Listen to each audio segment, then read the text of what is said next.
हाय दोस्तों, welcome to my YouTube channel Amit study 90 में आपका स्वागत है। दोस्तों आज हम पढ़ाएंगे अलंकार। अलंकार किसे कहते हैं, अलंकार के कितने भेद होते हैं। तो दोस्तों आपका है अलंकार किसे कहते हैं। तो दोस्तों हो जाएगा अलंकार की शोभा बढ़ाने वाले को शब्दालंकार या शब्दों अलंकार कहते हैं। ठीक है।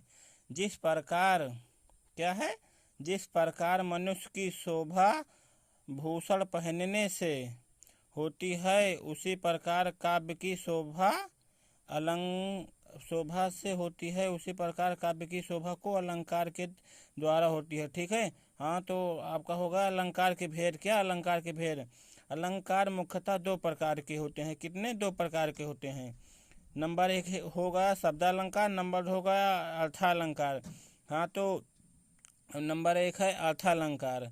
जिस अलंकार के द्वारा शब्दों में चमकदार उत्पन्न होती है उसे शब्दालंकार कहते हैं। ठीक है, शब्दालंकार कहें।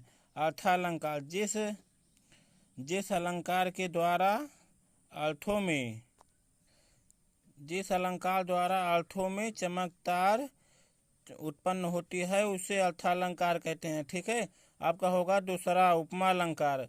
जब किसी वस्तु की तुलना किसी प्रसिद्ध वस्तु के गुणधर्म आदि के आधार पर समानता व्यक्त की जाती है वहाँ उपमा अलंकार होता है। ठीक है। क्या होता है? वह उपमा अलंकार। ठीक है। ठीक है, क्या कहते हैं?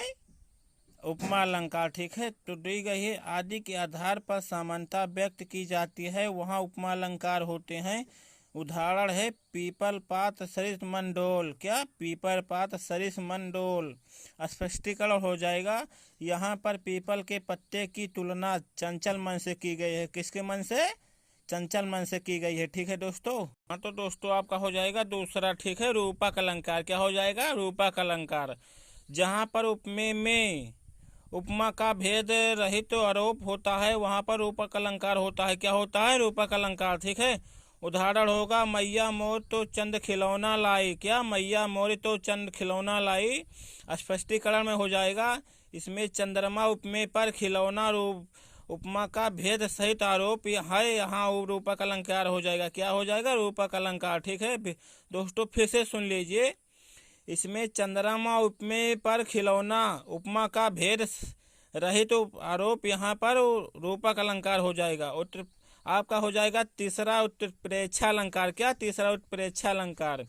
जहाँ पर उपमेय में उपमा की संभावना व्यक्त की जाती है वहाँ उत्प्रेक्षा अलंकार होता है। क्या होता है? उत्प्रेक्षा अलंकार। पराय मनु मानो रमो जानू जानो जैसे शब्द का जानू नहीं दोस्तों, जानू जानो जैसा शब्दों का प्रयोग किया जाता है। ठीक है, जानू जानो जैसा का प्रयोग किया जाता है। ठीक है दोस्तों, आपका हो जाएगा उदाहरण। हाँ, तो दोस्तों क्या हो जाएगा? उदाहरण। ठीक है, तो उदाहरण है स्वाहत आदे पीतु पर श्याम खिलौना गात मनो नील मणि शैल पर आप तू धरैयो प्रभात। ठीक है, क्या है दोस्तों? आप तू धरैयो प्रभात। स्पष्टीकरण हो जाएगा। यहाँ पर श्री कृष्ण भगवान पीतम्बर पहने हुए हैं। क्या पहने हैं? यहाँ पर श्री कृष्ण भगवान पीतम्बर पहने हुए हैं। मतलब क्या पहने हुए हैं? कपड़ा एक पहने हैं जो दोस्तों हमें सबको नहीं मालूम है, बहुत पुराने जमाना की है। सिर्फ भगवान श्री राम कृष्ण की लीला की वो क्या है गणना की गई है। ठीक है, हमें नहीं पता दोस्तों, हम भी नहीं जानते, आप सब लोग भी नहीं जानते हैं दोस्तों। हो जाएगा फिर उन्हें यहाँ पर श्री कृष्ण भगवान पीतम्बर पहने हुए हैं। उन्हें देखकर ऐसा प्रतीत हो रहा है कि मानो अली मीण पर्वत सुबह के सूर्य का प्रकाश पड़ रहा होगा। क्या? प्रकाश पड़ रहा होगा। हाँ, तो दोस्तों आपका हो जाएगा। ये भी बोर्ड परीक्षा से संबंधित है। ये व्याकरण ऐसी चीज है जो हर साल आती है। ये मत सोचिएगा कि इसको पढ़ेंगे नहीं तो नंबर दे देंगे। बिना लिखे नंबर कोई भी मास्टर नहीं दे सकता। हाँ, तो अगर हमारे चैनल को सब्सक्राइब नहीं किया है तो जरूर सब्सक्राइब करें ताकि आने वाली वीडियो में आपको एक नंबर या हर वीडियो आपके पास जरूर पहुँचे। ठीक है। हाँ, तो आपका हो जाएगा रस। ठीक है, रस किसे कहते हैं? काव्य को पढ़ने या सुनने से जो आनंद मिलता है उसे रस कहते हैं। क्या कहते हैं? रस कहते हैं। ठीक है, रस काव्य की आत्मा होती है। भारत मुनि के अनुसार विभाव अनुभाव तथा व्यक्ति भारी भाव के संयोग से रस कहते हैं, उत्पत्ति होती है। रस की संयोग से रस की उत्पत्ति होती है, ठीक है। हाँ तो दोस्तों ये है क्रम संख्या रस, ये भी बोर्ड परीक्षा में आता है। अगर आपसे पूछ गया रस का रूप का मतलब जो है क्रम संख्या से रस का वो लिखिए अनुभाव, ठीक है, तो आप लिख सकते। हाँ तो आपका होगा क्रम संख्या। दोस्तों आप कापी कलम में से पाई पाल लीजिए और क्रम संख्या से लिख लीजिए, ठीक है। क्रम संख्या 1 2 2 11 तक लिख लीजिए गिनती, फिर रस, फिर ऐसे पाई पार के स्थाई भाव लिख लीजिए, ठीक है। तो आपका होगा पहला श्रृंगार रस, अस्थाई भाव में रीत प्रेम। दूसरा रस में करुणार रस, अशोक दुख, ठीक है। क्या हो जाएगा दूसरा? करुण रस, शोक दुख। तीसरा हो जाएगा शांत, शांत रस निर्वेद। रौद्र रस क्रोध, चौथा में रौद्र रस क्रोध। पांचवें में वीर रस उत्साह, पांचवा हो जाएगा वीर रस उत्साह। छठवा हो जाएगा हास रस हंसना। सातवां होगा भयानक रस भय। आठवां हो जाएगा वीर रस जोगुस्सु। तो नवा होगा अद्भुत रस विस्मय। 10वां होगा वात्सल रस स्नेह। भक्ति रस अनुराग। 11वां हो जाए दोस्तों भक्ति रस अनुराग, 11वां में, ठीक है। हाँ तो दोस्तों हास रस की परिभाषा दी गई है, परिभाषा लिख लीजिए इसे। हास रस, हास नामक स्थायी भाव विभाव अनुभाव और संचारी भाव के संयोग से जिस रस की उत्पत्ति होती है उसे हास रस कहते हैं।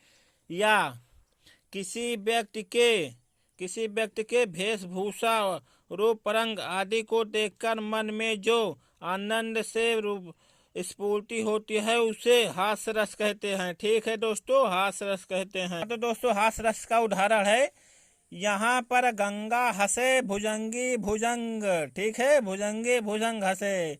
हर्ष को यही देश भूमि गंगा के विवाह में स्पष्टीकरण हो जाएगा। यहाँ शंकर और पार्वती के विवाह का वर्णन किया गया है। किसके? शंकर और पार्वती के विवाह का वर्णन किया है। हाँ तो दोस्तों अगला हो जाएगा करुण रस। क्या हो जाएगा? करुण रस। परिभाषा है करुण रस की, शोक नामक स्थायी भाव विभाव अरुण भाव तथा संचारी भाव के संयोग से जिस रस की उत्पत्ति होती है उसे करुण रस कहते हैं, ठीक है दोस्तों, करुण रस कहते हैं। या यदि किसी प्रिय वस्तु प्रिय मित्र के अनिष्ट होने से मन में शोभा उत्पन्न होता है उसे करुण रस कहते हैं। ये दोनों परिभाषा है दोस्तों, आपको जो मतलब या दोस्तों क्या कहते हैं जो आपको शरीर लगे उसे याद कर लेना, ठीक है। दो परिभाषा लिखा दे रहे हैं आप सबको। उदाहरण है दोस्तों, मणि खोए भुजंग से जननी, कन से पटक रही थी सिर। अंधी आज बनकर झुको या अन्याय किया तुमने जगदीश। स्पष्टीकरण हो जाएगा इनमें। श्रवण कुमार को बाढ़ लगने के पश्चात राजा दशरथ के माता पिता के पास जाते हैं तो जिस प्रकार से मैं पुत्र शोक में अपने प्राण दे रही हूँ उसी प्रकार आप भी पुत्र शोक में अपने प्राण देंगे। दोस्तों ये है कहानी जो राजा दशरथ थे।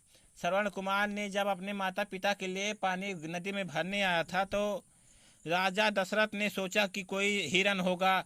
हिरन को दोस्तों जान करके जो श्रवण कुमार ने अपने माता पिता को पानी भरने के लिए भेजा था, प्यासे थे, राजा दशरथ ने सोचा कोई हिरन होगा। उसी प्रकार राजा दशरथ ने श्रवण कुमार को गोली मार दिया। दोस्तों ये कहानी तो है राजा दशरथ और जो श्रवण कुमार हैं शायद चचेरे मामा हैं दोस्तों।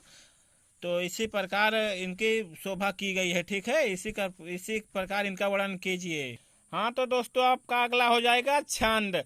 दोस्तों आप सब लोग को कॉपी लेके प्लीज़ बैठ जाइए, जो हम पढ़ाए हैं इसे प्लीज़ लिख लीजिए और चैनल को सब्सक्राइब करना ना भूलें ताकि हम जितने भी वीडियो डालें आपके लिए आपके पास तुरंत नोटिफिकेशन पहुंच सके ताकि आप लोग वीडियो भी देख सकें, ठीक है। तो आपका अगला हो जाएगा छंद। परिभाषा है छंद की हिंदी साहित्य कोश के अनुसार, ठीक है दोस्तों, हिंदी साहित्य के अनुसार अक्षरों की संख्या एवं क्रम मात्रा मात्रा गणना तथा यति गति आदि से संबहुत विशिष्ट नियमों से नियोजित पद रचना छंद कहलाती है। क्या कहलाती है? नियोजित पद रचना कहलाती, छंद कहलाती है। दोस्तों, छंद का अर्थ है जब वर्णों की संख्या, कर्म मात्र गणना की मात्र गणना तथा पति गति शब्दों योजना की जाती है, उसे छंद कहते हैं। छंद का शाब्दिक अर्थ है बंधन होता है, बंधन होता है। छंद के अंग, छंद निम्नलिखित अंग होते हैं दोस्तों। नंबर 1 है पद अथवा चरण। वरुण, पहला है वरुण में हास्य, लघु, दीर्घ, बड़ा। ठीक है दोस्तों। आपका तीसरा हो जाएगा मात्रा, चौथा हो जाएगा यति, पांचवा हो जाएगा गति, छठवा हो जाएगा लुक, सातवां हो जाएगा वर्णिक गण। ठीक है दोस्तों, क्या हो जाएगा? वर्णिक रस। ठीक है। हाँ तो दोस्तों, ऐसे वीडियो देखने के लिए हमारे चैनल को सब्सक्राइब कीजिए। अमित स्टडी 90 में आपका स्वागत है दोस्तों। अगर आप ऐसे वीडियो पाना चाहते हैं तो हमारे चैनल को प्लीज़ सब्सक्राइब करिए दोस्तों। आज हम इतना ही वीडियो बना पाए हैं। अगला वीडियो सौराठ जो है, जो ऐसे पर्यायवाची दोस्तों, हम आपको अगले दिन पढ़ाएंगे। ठीक है। लेकिन दोस्तों, वीडियो पाने के लिए जो हम नए वीडियो छोड़ेंगे, तुरंत चैनल को सब्सक्राइब करें, लाइक शेयर कमेंट जरूर करें।